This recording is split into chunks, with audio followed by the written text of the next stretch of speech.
የበረዶ ክምር የውኆች እርጋታ በውስጥ የሚኖሩ ፍጡራን ሁኔታ የነፋስ መጋዘን ያውሎ ንፋስ ቤቱ እጅግ ያስገርማል ፍጥረት አቤቱ። እግዚአብሔር ሆይ ይህ ሁሉ የሆነው አንድ ቀን ይሁን ብለው ነው። የኔ ጌታ ይሄ ሁሉ የሆነው በቃል ይሁን ብለው ነው።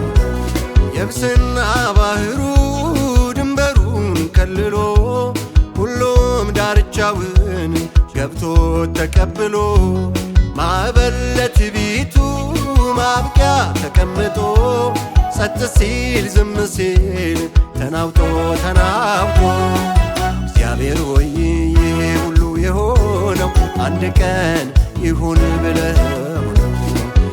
አቤት አስተዳደር አቤት አስተዳደር ለዘላለም ክብር። አቤት አሰራር አቤት አሰራር ይክበርልኝ ስምህ። አቤት ያንተ ሥራ አቤት ያንተ ሥራ አያልቅም ቢወራ።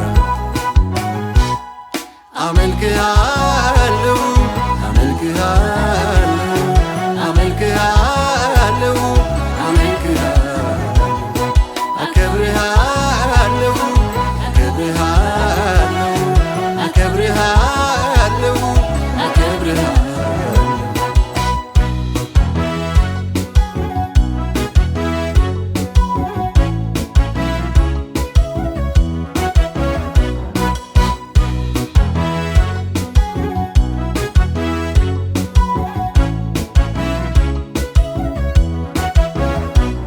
ጨረቃ ከፀሐይ ፀሐይም ከምድር የከዋክብቶቹ ርቀትና ክብር ብዛታቸውና የአይነታቸው ጥልቀት አያልቅም ተነግሮ በሰውኛው እውቀት።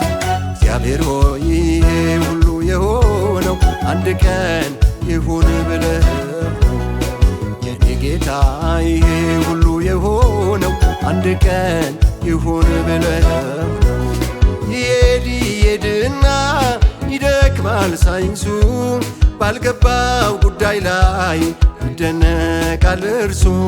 ፀሐይ ቅርባችን ናት ብሎ በጥናቱ ሌላ ሚስጥር አላት ይላል በማግስቱ።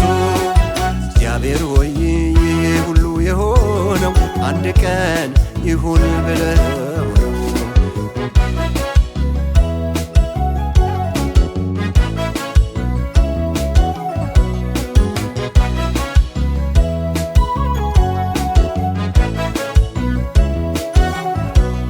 የዱሩ አራዊት ግዛቱን ማወቁ የቤቱ እንስሳ ከሰው መጣበቁ ተናዳፊ ነፍሳት ስርዓት መያዛቸው ቁጣና ትዕግስትን ሁሉ ማወቃቸው።